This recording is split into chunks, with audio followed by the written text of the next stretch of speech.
Hi hello friends. அகத்தை அடைக்காதே அசுரதேவா கதைக்கு நீங்கள் எல்லாரும் கொடுத்துட்டு இருக்க அன்புக்கும் ஆதரவுக்கும் மிகப்பெரிய நன்றி. கதைக்குள்ளே போக முன்ன ஒரு நிமிஷம் இதை மட்டும் கேட்டுடுங்க ப்ளீஸ். இன்னும் சில பதிவுகளில் கதை முடிவை எட்டிவிடும் ஃப்ரெண்ட்ஸ். அது முடிஞ்சதும் அடுத்த கதை போட ஆரம்பிக்கிறது உங்கள் கையில் தான் இருக்குது. நேரம் செலவு பண்ணி கதை கேட்குறவங்க ஒரு நிமிஷம் செலவு பண்ணி கொஞ்சம் அந்த சப்ஸ்கிரைப் பட்டனையும் தட்டி விட்டுடுங்க. உங்கள் ஃப்ரெண்ட்ஸ் அண்ட் ஃபேமிலிக்கும் சப்ஸ்கிரைப் பண்ண ரெக்கமெண்ட் பண்ணுங்கள். அப்போ தான் அடுத்தடுத்த கதைகள் போடுறப்போ உங்களுக்கான நோட்டிஃபிகேஷன் ஈஸியாக கிடைக்கும். 1000 சப்ஸ்கிரைபர்ஸ் வந்தால் தான் ஆர்ஜே தேடி ஆடியோ ரெடி பண்ணி வீடியோவை போடும் எங்களுக்கும் ஒரு பெனிஃபிட் கிடைக்கும் இல்லையா? உங்களுக்காக அடுத்தடுத்த கதைகள் ஆடியோவாக காத்துட்டு இருக்கு ஃப்ரெண்ட்ஸ். அதனால் மறக்காமல் நம்ம சேனலை சப்ஸ்கிரைப் பண்ணிடுங்க. எழுத்தாளர் ஜெனிஷா தீனின் காதல் கதைகளை கேட்டு மகிழுங்கள். வாங்க கதைக்குள்ள போகலாம். அத்தியாயம் 23.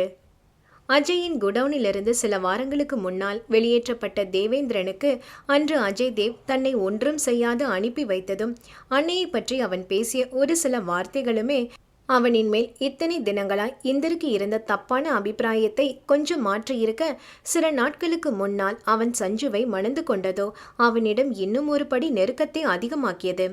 அன்று குடவுனில் அவன் பேசிய வார்த்தைகளே அன்று முழுதும் மட்டுமல்லாமல் அடுத்தடுத்த தினங்களிலும் கூட இந்தரின் மூளைக்குள்ளேயே சுழற்றி அடித்ததில் அவனுடைய வசீகர முகத்தை தன் வீட்டில் திரும்பும் திசையெல்லாம் மாட்டப்பட்டிருந்த ஒரு பாலகனின் ஓவியத்தோடு ஒப்பிட்டு பார்த்தவன் ஒரு சில வாரங்களாகவே அஜய் தேவின் பழைய ஹிஸ்டரியை எல்லாம் புரட்டத் தொடங்கினான்.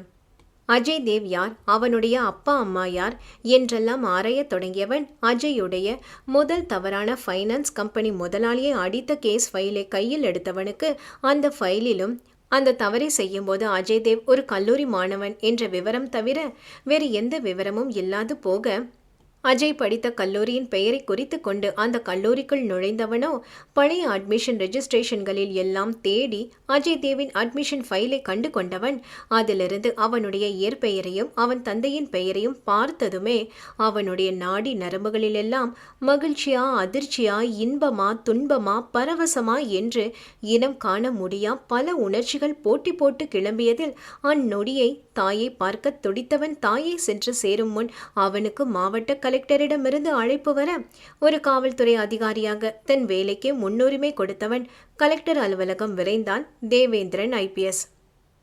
அங்கு சோகமான முகத்தோடு அமர்ந்திருந்த மாவட்ட கலெக்டர் சபரிவாசன் 50களின் தொடக்கத்தில் இருந்தவர். இந்தரை கண்டதும் அவனின் கரங்களை பற்றி கொண்டவர், நான் தழுதழுக்கும் குரலில் தன் ஒரே மகளை காணவில்லை என கூறியவர் அவளுக்கு நாளை திருமணம் ஏற்பாடு செய்திருப்பதாகவும் அறிவித்தார்.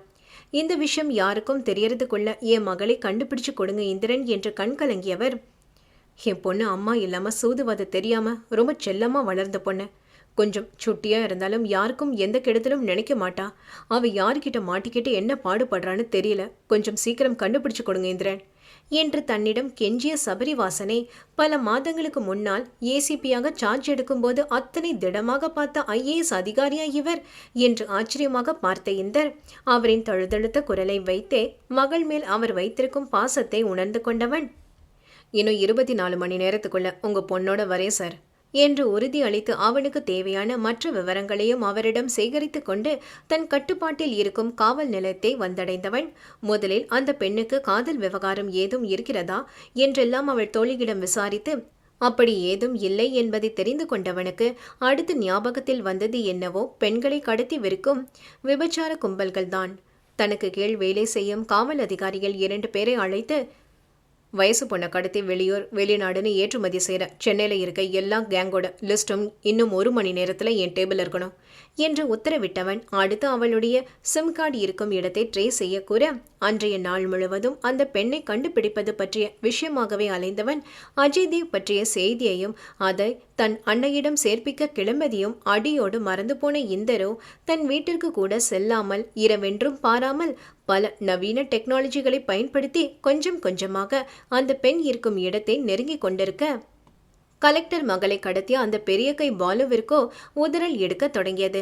மறைமுகமாக வயது பெண்களை கடத்தி வெளிநாடுகளுக்கு ஏற்றுமதி செய்யும் நாதாரியான அந்த பாலு ஆளுங்கட்சியில் ஒரு பொறுப்புள்ள பதவியிலும் வகிப்பவனுக்கு அவனுடைய மிகப்பெரிய வெளிநாட்டு வாடிக்கையாளரிடமிருந்து அழகான ஃப்ரெஷ்ஷான கொஞ்சம் உயர்ந்த குடும்பத்து பெண்ணாக ஒன்று வேண்டும் என்று தகவல் வரவும், பெரிய வீட்டு பெண்கள் படிக்கும் பெண்கள் கல்லூரி வாசலில் தன் ஆட்களை நிறுத்தி கைபேசி மூலம் கலெக்டருடைய மகளை தேர்வு செய்தவன். அவள் புகைப்படத்தை அந்த வெளிநாட்டு வாடிக்கையாளனுக்கு அனுப்பி வைக்க அவள் புகைப்படத்தை பார்த்தே அந்த வெளிநாட்டுக்காரன் அவளுக்கு நியமித்த விலையை கண்டு மலைத்தவன். அவள் யார் என்று கூட தெரிந்து கொள்ளாமல் அவளை கடத்தி வைக்க அதே நம் தேவேந்திரன் அவன் புத்தி கூர்மையால் மோப்பம் பிடிக்க அதை அறிந்து வந்த அவன் கைகூலியோ. அண்ணே, நாம கடத்தினது கலெக்டர் மகளாம்னே. அந்த பொண்ணை தேடிக்கிட்டே இருக்க ஏசிபி இந்திரன் ரொம்ப ஸ்பீடா இருக்கானே. இன்னும் கொஞ்ச நேரம் அந்த பொண்ணை நம்ம இடத்துல வச்சிருந்தோன்னா நீங்க கண்டிப்பா மாட்டிக்குவீங்கண்ணே என கூறியதை கேட்ட அந்த பாலுவும், யாருன்னு என்னன்னு விசாரிக்காம கூடவாடா அந்த பொண்ணை தூக்குனீங்க, நாதாரி நாய்களா என்று தன் அல்ல கைகளை திட்டிக் கொண்டவன் அவளால் கிடைக்க இருக்கும் பெரும் பணத்தை இழக்க விரும்பாமல் இப்போதைக்கு அவளை ஓரிடத்தில் மறைத்து வைக்க எண்ணி, அஜய்தேவுக்கு போனை போடுறா என்க அவன் கைக்கூலியோ. அண்ணே, அவருக்கு இந்த பொண்ணு மேட்டர்லாம் பிடிக்காதுண்ணே, மறந்துட்டீங்களா என பதிலுக்கு கேட்க, ஆட ஆமால, இவன் வேற செய்யறது ரவுடி தொழில், இதுல பல கோட்பாடு வேற என பொறுமையவன். ஆனா இந்த பொன் முட்டையிடுற வாத்தை மறைச்சு வைக்க அவன் வீட்டை விட பாதுகாப்பான இடம் இல்லையேடா என்றும் புலம்பியபடி அஜய்க்கும் இந்திரக்கும் நடந்து கொண்டிருக்கும் மோதல் எதையும் அறியாதவன் கலெக்டரின் மகளை ஒரு பார்சல் போல் தயார் செய்து அஜயின் வீட்டிற்கு அனுப்பி வைக்க அஜயும் அது என்ன பார்சல் என்றெல்லாம் ஆராயாமல் அதை தன் வீட்டில் மறைத்து வைக்க அந்த பாலுவின் இடத்திலிருந்து அஜய் தேவின் வீட்டிற்கு நடுஜாமத்தில் ஒரு பார்சல் அனுப்பப்பட்ட விஷயத்தை அறிந்து கொண்ட இந்தரோ அந்த பார்சலுக்கும் இந்த பெண் கடத்தலுக்கும் சம்பந்தம் இருக்கிறது என்று யூகித்தவன் அதில் அஜய்க்கும் பங்கிருக்கிறது என்று எண்ணி அவன் மேல் கடும் கோபம் கொண்டவன் சீரும் சிங்கமாக அஜயின் வீட்டிற்கு தன் வண்டியை விரட்டினான் ஏசிபி தேவேந்திரன். தன் மகள் கடத்தப்பட்ட செய்தி யாருக்கும் தெரியக்கூடாது என்று கலெக்டர் சபரிவாசன் கேட்டுக்கொண்டதற்கிணங்க தனியாகவே அஜயின் வீட்டிற்கு வந்தவன் தன் ஜீப்பை விட்டு இறங்கி அஜயை பார்க்க வேண்டும் என கூற யாருடைய நல்ல நேரமோ அல்லது கெட்ட நேரமோ அந்த நேரம் அஜய் வீட்டிலும் இல்லை. அவன் அனுமதி இல்லாமல் அவன் வீட்டு காவலாளி தேவேந்திரனை உள்ளே விடுவதாகவும் இல்லை. அஜய் வீட்டில் இல்லாவிடனும் அந்த பார்சல் என்ன இருக்கிறது என்று தெரிந்து கொள்ள வேண்டும் என்று முடிவு செய்தவன் சஞ்சுவிடம்தான் வந்திருக்கும் விஷயத்தை கைபேசி மூலம் தெரிவிக்க சஞ்சுவிற்கும் மகிழ்ச்சி தாங்கவில்லை. அவளே வாயிற் கேட்டிற்கு வந்து புன்னகையோடு இந்தரை வரவேற்று உள்ளே அழைத்து சென்றவள் அவனிடம், இப்பதான் என்னை பார்க்க வரணும்னு தோணுச்சா இந்தர் உங்களுக்கு என்று அவனிடம் பொய்யாக சினுங்கியவள், மொத எங்க வீட்டுக்கு வந்திருக்கீங்க, என்ன சாப்பிட்றீங்க இந்தர் என குதூகல குரலில் வினவ கழுத்தில் புதிதாக மின்னும் பொன் தாலியும் அதன் ஜொலிப்பை மிஞ்சும் அளவுக்கு பூரித்த முகமும் கொண்டு புன்னகை தவிழ தன்னிடம் பேசிய தன் தோழி சஞ்சுவையை இமைக்காது பார்த்திருந்தவன் தான் வந்திருக்கும் செய்தியை கூறினால் அவளின் அழகிய முகம் எப்படி வாடும் என்றும் அறிந்திருந்தவனுக்கு தன் கடமையை செய்ய வேறு வழியும் இல்லாது போக முகத்தில் ஒருவித இறுக்கத்தை வரவழைத்து கொண்டவன், நான் உன் கையால் விருந்து சாப்பிட உன் நண்பன் இந்திரா இங்கே வரல சஞ்சு. உன் புருஷன் கடத்தி வச்சிருக்கிற கலெக்டரோட பொண்ணை கூட்டிட்டு போக ஏசிபி தேவேந்திரனா வந்திருக்கேன் என்று உணர்ச்சியற்ற குரலில் கூற அவன் கூற்றில் அதிர்ச்சி அடைந்தவள், ஏன் புருஷன் ஒரு பொண்ணை கடத்தி வச்சிருக்காரா, என்ன உளறீங்க இந்தர்? அவர் ரவுடியாவே இருந்தாலும் அவருக்குன்னு சில கொள்கைகள் இருக்கு, நிச்சயம் ஒரு நாளும் அவர் அப்படி ஒரு காரியத்தை செய்ய மாட்டாரு என்று சஞ்சுவும் சற்றே குரலை உயர்த்த கலெக்டர் மகள் கடத்தலில் நிச்சயம் அஜய் சம்பந்தப்பட்டு இருக்கிறான் என்றே நினைத்து கொண்ட இந்தர் அது எவ்வளவு பெரிய கிரைம் குற்றம் என்பதையும் அறிந்து இருந்தவனுக்கு நேற்று மாலை அஜய் யாரென்று அவன் அறிந்து கொண்ட விஷயத்தையும் தாண்டி அவன் மேல் கடும் கோபமே கிளம்பியது. சொல்லப்போனால் அஜய் யார் என்ற உண்மையை தெரிந்து கொண்ட பின்னர் அஜய் செய்திருக்கின்ற இந்த காரியம் இந்தரின் உள்ளத்தில் கோபத்தையும் தாண்டி மிகுந்த பாரத்தையும் விதைக்க, ஹோ இதுதான் பதிபக்தியா? புருஷனுக்கு நல்லாவே வக்காலத்து வாங்குற சஞ்சு. உன் புருஷன் செய்யறது பூரா சட்டத்துக்கு புறம்பான காரியம், இதுல பொல்லாத கொள்கை வேறையா என்று கடுப்புடன் மொழிந்தவன் குரலில் அடக்கப்பட்ட நக்கலே வெளிப்பட இதுவரை இந்தர் தன்னிடம் இப்படி பேசி அறியாத சஞ்சனா, உங்களுக்கு என்னாச்சு இந்தர், ஏன் இப்படியெல்லாம் பேசுறீங்க என்று சற்றே கலங்கிய குரலில் வினவியவளின் முகத்தை காண முடியாது திரும்பிக் கொண்டவன், நான் இந்த வீட்டை சோதனை போடணும் என்று கட்டளை குரலில் ஒரு போலீஸாக கூறினான். கணவன் வீட்டில் இல்லாத நேரம் இந்தர் அவன் வீட்டிற்கு வந்ததற்கே அஜய் கோபம் கொள்ளக்கூடும் என்று அறிந்திருந்த சஞ்சனா இப்பொழுது இந்தர் அவன் வீட்டையே சோதனை போட வேண்டும் என கூறியதும், இல்லை இந்தர், அவங்க ஏற்கனவே உங்க மேல கோபமா இருக்காங்க, அவங்க இல்லாத நேரத்துல நீங்க வீட்டை சோதனை போட்டீங்கன்னு தெரிஞ்சா நிச்சயம் உங்க மேல ரொம்ப கோபப்படுவாங்க, அதனால இதெல்லாம் வேணாம் இந்தர் என்று அஜயின் மனைவியாக மட்டுமில்லாமல் இந்தருக்காகவும் யோசித்து கூறியவள் சிறிது தயக்கத்துடனே, இதை சொல்றதுக்கு என்னை மன்னிச்சிருங்க இந்தர். அவங்க வரதுக்குள்ள தயவு செஞ்சு இங்கிருந்து போயிருங்க என்று கையெடுத்து கும்பிட்டாள் சஞ்சனா.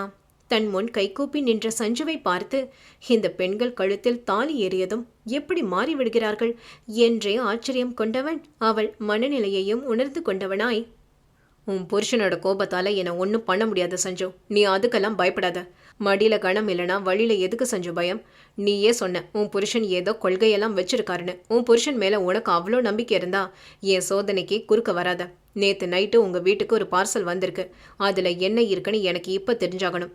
நான் தேடி வந்த பொண்ணை தவிர அந்த பார்சல்ல வேற ஏது இருந்தாலும் நான் அதை ஒன்றும் பண்ண மாட்டேன். உன் புருஷனை தப்பா பேசினதுக்கு உன்கிட்ட சாரி கூட கேட்டுட்டு போயிட்டே இருப்பேன். ப்ளீஸ் சஞ்சு, கோஆப்ரேட் பண்ண என்று ஒரு போலீஸாகவும் சஞ்சுவின் தோழனாகவும் அவளுக்கு புரியும்படி எடுத்து கூறியவன், அவள் பதிலுக்கு கூட காத்திராமல் அங்கிருந்த ஒவ்வொரு அறையாக சென்று சோதனையிட அந்த வராண்டாவின் கடைக்கோடியில் ஒரு அறை மட்டும் திறக்க முடியாது சாவி கொண்டு பூட்டப்பட்டிருக்க சஞ்சுவை நோக்கிய இந்தரோ அந்த அறையின் சாவியை கேட்க அவள், இது அவங்க மட்டும் யூஸ் பண்ற ரூம், நான் கூட இப்ப வர அதுக்குள்ள போனதில்ல என்று இழுக்கவும் இந்தர் சஞ்சுவை முறைக்க அந்த அறையின் உள்ளிருந்து லேசான முனகல் சத்தம் வெளிவந்தது. பூட்டிய அறையில் இருந்து முனகல் சத்தம் வெளிவரவும் அதுவும் அந்த சத்தம் ஒரு பெண் முனகுவது போலவே இருக்கவும் சஞ்சுவும் இந்தரும் ஒருவர் முகத்தை ஒருவர் பார்த்து கொள்ள இந்தர் தன் துப்பாக்கி எடுத்த அறையின் சாவி துவாரத்தை நோக்கி குறிப்பார்க்க அவனை தடுத்த சஞ்சனா வேகமாக ஓடி சென்று அந்த அறையின் சாவியை தேடி எடுத்து வர அதை வாங்கி வேகமாக அந்த கதவை திறந்த இந்தரோ அங்கிருந்த மிகப்பெரிய பார்சலையும் அதிவேகமாக திறந்திருக்க அந்த பார்சலுக்குள் அஷ்ட கோணலாக அரை மயக்கத்தில் சுருண்டு கிடந்தால் சுலோ என்கின்ற அழகு பதுமை சுலோச்சனா. அத்தியாயம் 24. அஜய் தேவின் வீட்டில் பூட்டப்பட்ட அறைக்குள் கச்சிதமாக பேக் செய்யப்பட்ட பார்சலுக்குள் ஒரு அழகான இளம் வயது பெண் சுருண்டு கிடந்ததை பார்த்ததே சஞ்சுவுக்கு மிகப்பெரிய அதிர்ச்சி என்றால், பாத்தியா, என்னமோ என் புருஷன் ரொம்ப உத்தமர்னு சர்டிஃபிகேட் கொடுத்தே, அந்த உத்தமன் என்ன பண்ணி வச்சிருக்கான்னு பாத்தியா? நான் மட்டும் இப்ப இங்க வரலனா நாளைக்கு இந்த பொண்ணு எவ்வளோ பெரிய விபச்சார கும்பல் கிட்ட மாட்டி அவ வாழ்க்கையை இழந்திருப்பா தெரியுமா என்று இந்தர் கேட்ட கேள்வியோ ஒரு பெண்ணாக அவள் உள்ளத்தையே நடுநடுங்க வைக்க அசைய கூட தோன்றாது உறைந்து நின்றாள் மென்பாவை. இத்தனை நாள் அஜய் பண்ணது வெறும் குற்றம் மட்டும்தான். ஆனா இப்ப பண்ணிருக்கிறது பாவம், மிகப்பெரிய பெண் பாவம். இதுக்கு மேலே உன் புருஷனை நான் சும்மா விட மாட்டேன் என கூறி சஞ்சுவை நோக்கி தீயாய் முறைத்தவனுக்கு இன்று தான் அந்த கலெக்டரின் மகளை காப்பாற்றி இருக்காவிட்டால் நாளை அவளுக்கு நேரவிருந்த கொடூரமான துன்பமே ஒரு போலீஸ் அதிகாரியான அவனுக்கு பெரிதாக தெரிய தன் முன் நிற்பது தன் அன்பிற்கினிய தோழி சஞ்சனா என்று கூட யோசிக்காமல் சரமாரியாக அவளிடமே அவள் புருஷன் அஜய் தேவை தூற்றினான் தேவேந்திரன் IPS. சஞ்சுவிடம், இனிமேல் தான் நான் யாருன்னு உன் புருஷன் தெரிஞ்சுக்க போறான் என்று எச்சரிக்கை விடுத்த இந்தர் அதிவிரைவில் அந்த பொண்ணை அவளுடைய தந்தையிடம் சேர்ப்பிக்க எண்ணியவனாக சுலோவின் மயக்கத்தை கூட தெளிவிக்காது அவளை தூக்கி தோளில் போட்டுக்கொண்டு அஜயின் வீட்டை விட்டு வெளியேறியவன் தன்னை தடுக்க வந்த அஜயின் கைகூலிகள் அனைவரையும் கையிலும் காலிலும் தேவைப்பட்டால் நெஞ்சிலும் கூட சுட்டு தள்ளியவாறு அவன் வீட்டை விட்டு வெளியேற இது எதையும் அறியாத அஜயோ ஒரு பிசினஸ் டீலிங்கிற்காக வீராவோடு பாண்டிச்சேரி வரை சென்று இருந்தவன் தன் கைபேசி கூட அணைத்து வைத்திருந்தான். தன் ஜீப்பின் முன் இருக்கையிலேயே கலெக்டரின் மகள் சுலோச்சனாவை சாய்வாக அமர வைத்த இந்தர் அருகில் இருக்கும் மருத்துவமனை நோக்கி தன் ஜீப்பை செலுத்தி கொண்டிருந்தவன் சுலோவிடம் அசைவு தெரியவும் ஒரு ஓரமாக வண்டியை நிறுத்தி அவள் புறம் திரும்பி தண்ணீர் கொண்டு அவள் மயக்கத்தை தெளிவிக்க சிரமப்பட்டு கண் விழித்து பார்த்தவளோ திக்கலான குரலில், இன்னைக்கு என்ன டேட், இப்போ எத்தனை மணி என்று இந்தரை பார்த்து கேட்க, என்னடா இது, மயக்கத்திலிருந்து கண்ணு முழிக்கிறாங்க, நான் இப்போ எங்க இருக்கேன்னு தானே கேட்பாங்க, இவ என்ன இப்படி கேட்குறா என்று எண்ணியவன் அவள் கேட்ட கேள்விக்கான பதிலை கூறவும், இன்னைக்கு காலையில தான் எனக்கு கல்யாணம், அப்போ என் கல்யாணம் நின்றுச்சா என்றவள் மறுபடியும் இந்தரிடம் அடுத்த கேள்வியை கேட்க, இந்நேரம் திருமணம் முடிந்து கணவன் வீட்டில் இருக்க வேண்டியவள் கடத்தப்பட்டதால் திருமணம் நின்று போன சோகத்தில் கேட்கிறாள் என்று எண்ணியவன், அது கல்யாணம் நின்றுருக்கும்னு தான் நினைக்கிறேன் என்று தயங்கியவாறே கூறியவனோ, நீங்கள் கல்யாணம் நின்றுச்சுன்னு வருத்தப்படாதீங்க, நான் வேணா உங்கள் உட்பி கிட்ட பேசுகிறேன் என்று சேர்த்து கூற, அப்போ நிஜமாவே என் கல்யாணம் நின்றுச்சா என மீண்டும் கேட்டு யாஹூ என்று ஆர்ப்பரித்தவள் ஆமா, நீங்க யாரு? நேத்து என்ன கடத்தின சொட்டத்தலைக்கும் உங்களுக்கும் என்ன சம்பந்தம்? உங்களுக்கு அவனை தெரியுமா? அவனால தான் என் கல்யாணமே நின்னுச்சு. அவனை பார்த்தா நான் தேங்க்ஸ் அண்ணேன்னு சொல்றீங்களா? என்று தான் எதுக்காக கடத்தப்பட்டோம் என்பது கூட தெரியாமல் தன்னை கடத்தியவனுக்கே நன்றி சொல்ல கூறியவளை ஏதோ வினோத ஜந்துவை போல பார்த்தவன், உனக்கு இந்த கல்யாணத்துல விருப்பம் இல்லைனா அப்புறம் எதுக்கு ஒத்துக்கிட்ட என்று கேட்டவனின் பேச்சு ஒருமைக்கு மாறியதை கூட கண்டு கொள்ளாதவள், அது பெரிய கதைங்க. நான் படிப்பில் கொஞ்சம் வீக்கு. ஆல்ரெடி 3 வருஷம் சிவில் படிப்புலையே 12 அரியர்ஸ் இருக்கு. 2 வாரம் முன்ன நடந்த 4வது வருஷ செமஸ்டர்ல எந்த பாடத்துலையும் பார்டரை கூட தாண்டல. அதனால கடுப்பான எங்க அப்பா ஒழுங்கா அரியர்ஸ் எல்லாம் கிளியர் பண்ணு, இல்லைன்னா நான் பார்க்குற மாப்பிள்ளைக்கு கழுத்து நீட்டுன்னு சொன்னாரா. அரியர் கிளியர் பண்ணுறதுக்கு கல்யாணமே பெட்டர்னு நானும் சரின்னு சொன்னா, அடுத்த 1 வீக்ல ஒரு டோங்கரி தலையனை கூட்டிட்டு வந்து இவன் தான் உனக்கு மாப்பிள்ளைன்னு ஏன் முன்னால நிறுத்திட்டாரு. எனக்கும் என்ன செய்யறதுனே தெரியல. நானும் அப்பாக்காக ஒத்துக்கிட்டா உடனே அடுத்த 2 நாள்ல கல்யாண டேட்டை ஃபிக்ஸ் பண்ணிட்டாரு எங்க அப்பா என்று உதட்டை சொலித்து சோகமாக கூறியவள், அந்த சோக கதையை என் ஃப்ரெண்ட்ஸ் கிட்ட சொல்லி மேரேஜ் இன்விடேஷன் கொடுக்க போன இடத்துல தான் எவனோ 2 பேர் என்னை கடத்திட்டாங்க. ஆமா, அவங்க எதுக்கு என்ன கடத்தினாங்க? அவங்க கிட்ட இருந்து நீங்க தான் என்னை காப்பாத்துனீங்களா? ஆமா, நீங்க யாரு என்று வாய் ஓயாமல் பேசியவளை பார்த்து ஹிந்தருக்கு அழுவதா சிரிப்பதா என்றே விளங்கவில்லை. சபா, திறந்த வாய் மூடாம எவ்வளோ பேசுறா, என்ன பொண்ணுடவ என தனக்குள்ளே முனகியவனுக்கு அவளுடைய பேச்சு கொஞ்சம் ரிலாக்ஸேஷனாகவும் இருக்க வீட்டுக்கு போற வரைக்கும் முளறிக்கிட்டு வரட்டும் என்று எண்ணியவனாக, நான் யாருன்னு அப்புறம் சொல்றேன், உனக்கு ஏன் அந்த மாப்பிள்ளை பிடிக்கல? நீ அவ்வளோ வருத்தப்படுற அளவுக்கு அந்த மாப்பிள்ளை அவ்வளோ மோசமாவா இருப்பான் என்று அதுதான் ரொம்ப முக்கியம் போல் மேலும் அவள் வாயை கிண்டிய தேவேந்திரன் அவள் வீடு நோக்கி தன் வண்டியை செலுத்த, இப்படி ஒரு கேள்வி போதாதா நம்மளோட சுலவுக்கு? ஐயே, மாப்பிள்ளையாவன் அவன் ஒரு ஆம்பளையானு தெரியல. அவன் மூஞ்சியும் மொகரையும். ஏங்க, ஒரு ஆம்பளை பையன் எப்படி இருக்கணும்? சும்மா அழகா கெத்தா ஹேண்ட்ஸமா மாசா அப்படி 6 பேக்ல வச்சுக்கிட்டு ஒரு சூர்யா மாதிரி, இல்லை ஜெயம் ரவி மாதிரி, அட்லீஸ்ட் உங்களை மாதிரியாச்சும் இருக்க வேணாம் என்று இந்திரையே பார்த்தவாறு ஆவேசமாக கூறியவளின் பேச்சில் ஒரு நிமிடம் தடுமாறிய இந்தரும் இப்பொழுது அவளையே பார்க்க, என்ன சைட் அடிச்சது போதும், ரோட்டை பார்த்து வண்டியை ஓட்டுங்க என்று சாதாரணமாக கூறியவள் மேலும் தொடர்ந்தாள். அவன் இருக்கானே அந்த அர்ஜுன், பேர் மட்டும் அர்ஜுன்னு வச்சா போதுமா? ஆள் தான் பார்க்க டோங்கரி தலையனா இருக்கான்னு நினைச்சா ஒரு பொண்ணுகிட்ட எப்படி பேசுறதுன்னு கூட அவனுக்கு தெரியல. கல்யாணம் பண்ணிக்க போற பொண்ணுகிட்ட காதலா பேசாம கணக்கு பாடத்துல இருக்கிற அல்ஜிபராவை பத்தி பேசுறான். இவன்லாம் கல்யாணம் பண்ணி என்னதான் பண்ண போறானோ? முத்தம் கொடுக்கவே 3 மாசம் ஆக்கிடுவான் என்று தன் கலெக்டர் தகப்பன் தனக்கு பார்த்து வைத்திருந்த கலெக்டர் மாப்பிள்ளையே கழுவி கழுவி ஊற்றியவளை பார்த்து பீரிட்டு கிளம்பிய சிரிப்பை அடக்கி கொண்டவன், அர்ஜுனுக்கு நல்ல நேரம் போல, அதான் இவகிட்ட இருந்து தப்பிச்சிட்டான் என்று எண்ணிய இந்தருக்கு இது நல்ல நேரமா? லொட சுலோவின் பேச்சு அளவாக பேசும் இந்தருக்கு கொஞ்சம் எரிச்சலை கொடுத்தாலும் நேற்றிலிருந்து அவளை தேடி அலைந்து சூடாகி போன இந்தரின் மூளைக்கு அது கொஞ்சம் குதூகலமாகவே இருக்க, மேலும் மேலும் பல கேள்விகள் கேட்டு அவளை பற்றி நன்கு அறிந்து கொண்டவன் அவள் வீட்டை நெருங்கும் வேளையில் அவள் பேச்சுக்கும் அவள் பார்வைக்கும் அவள் சிரிப்புக்கும் பெரும் விசிறியாகத்தான் மாறிப்போனான். தான் கேட்டுக்கொண்டதற்கிணங்க மீடியாவிற்கு கூட விஷயம் கசியாமல் தனி ஒரு ஆளாக நின்று தன் மகளை அவளுக்கு எந்தவித சேதாரமும் இல்லாமல் அழைத்து வந்த இந்திரன் கையை பற்றி கொண்ட சபரிவாசன், நீங்க செஞ்ச உதவிக்கு ரொம்ப ரொம்ப நன்றி ஏசிபி இந்திரன் என்று கூற, ஏசிபியா என்று மஃப்டியில் இருந்த இந்தரை பார்த்து விழிவரித்த சுலோச்சனா அப்பொழுதுதான் தாங்கள் பயணித்து வந்த வண்டியை கவனித்தாள். ஒரு அசிஸ்டன்ட் கமிஷனர் போலீஸ் கிட்டையா கண்டபடி உளறி வச்சோம் என்று மானசீகமாக தலையில் அடித்து கொண்டவள் அவன் விடை பெற்று கிளம்பவும் அவன் பின்னோடே வந்து, ஏசிப்ப சார், நீங்கள் போலீஸ்னு தெரியாமல் நான் என்னென்னமோ பேசிட்டேன். அதெல்லாம் அப்பா கிட்ட சொல்லாதீங்க. அவர் பார்த்த மாப்பிள்ளையே எனக்கு பிடிக்கலங்கிறது அப்பாவுக்கு தெரிஞ்சா அப்பா மனசு ரொம்ப கஷ்டப்படும். அதான் கல்யாணமும் அதுவே நின்றுச்சே. அப்பா கிட்ட எதுவும் சொல்லாதீங்க ப்ளீஸ் என்று எந்த விகல்பமும் இல்லாது தன் கையை பற்றி கொண்டு கெஞ்சியவளின் செய்கையோ நேற்றிலிருந்து அவனுக்கு இருந்த மனநிலையை முற்றிலும் மாற்றியிருக்க, அவள் பேச்சில் தெரிந்த அவள் தந்தை மீதான அக்கறையோ அவன் உள்ளத்தில் ஒரு சில்லென்ற உணர்வை தான் கொடுக்க, அவளை நோக்கி ஒரு வசீகர சிரிப்பை உதிர்த்தவன் அவள் அருகில் நெருங்கி நின்று அவளின் துருதுரு விழிகளை பார்த்தவாறு, என்ன கல்யாணம் பண்ணிக்கிறியா என கேட்டான் தேவேந்திரன் IPS. காஃபி சாப்பிடலாமா என்பது போல மிக சாதாரணமாக கல்யாணத்துக்கு கேட்கும் இந்திரின் வார்த்தைகளில் இமைக்க மறந்து நின்ற சுலோச்சனாவை மேலும் நெருங்கி அவளின் செவியோர சிகையுடன் தன் மீசை முடியை உறவாட விட்டவன், yes, I am in love with you. உன்னை எனக்கு ரொம்ப பிடிச்சிருக்கு. நீ சொன்ன ஜெயம் ரவி சூர்யா அளவுக்கு 6 பேக் இல்லைனாலும் நானும் 2-3 பேக்ஸ் வச்சுருக்கேன். அப்புறம் என்னை கல்யாணம் பண்ணிக்கிட்டா முத்தம் கொடுக்க கண்டிப்பாக நான் 3 மாதம் எடுத்துக்க மாட்டேன். யோசிச்சு சொல்லு என்ற பெண்ணவள் மேல் தனக்கு வயப்பட்ட காதலை தன் கள்ளமில்லா பேச்சால் கன்சுமிட்டி கூறியவனோ தன் ஜீப்பை கிளப்பி பறந்துவிட அவ்வளவு நேரமும் அவனிடம் வாய் ஓயாது பேசி வந்தவள் அவன் காதல் கல்யாணம் என்று கூறிய வார்த்தைகளின் அதிர்ச்சி தாங்காது ஊமையாகி நின்றாள் சுலோச்சனா.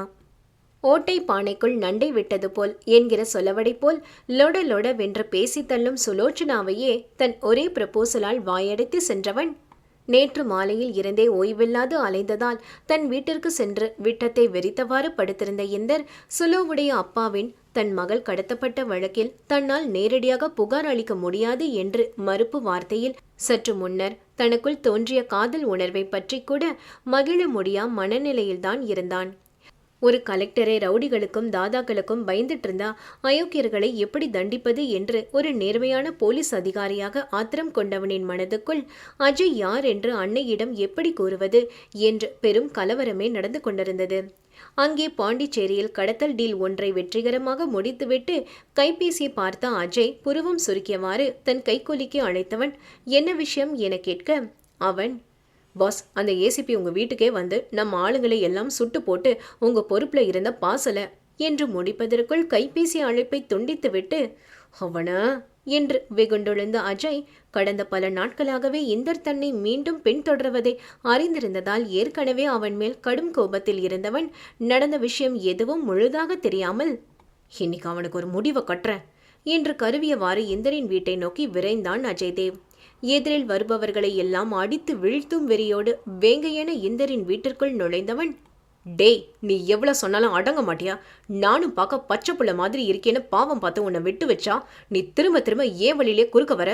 இன்னைக்கே உனக்கு ஒரு முடிவு கட்டுறேன்டா என்றவாறு இந்தரின் நெஞ்சு கொடியை நோக்கி துப்பாக்கியை நீட்ட அதை கண்டு சமையல் கட்டிலிருந்து வந்த பிரபாவதியும் வீரா மூலம் விஷயத்தை அறிந்து வந்த சஞ்சனாவும் வேணாம் தம்பி, வேணாம் தேவா என்று பதறியவர்கள் மன்றாடலை எல்லாம் சிறிதும் கண்டு கொள்ளாத அஜய் தான் பற்றியிருந்த பிஸ்டலின் ட்ரிகரை அழுத்த போக தன் இதய பகுதியை நோக்கி நீட்டப்பட்டிருந்த அஜயின் துப்பாக்கியையும் அதை பிடித்து நின்று இருந்த அவனின் தீப்பிழம்பு விழிகளையும் கூட கண்டு அசராத இந்தரோ, அம்மா, சஞ்சு, யாரும் அவரை தடுக்காதீங்க என்று கட்டளையிட்டவாறு அஜய் தேவை நோக்கி அடிமேல் அடி வைத்து சென்றவன் நெஞ்சை நிமிர்த்தி கொண்டு, சுடு, தயங்காம சுடு.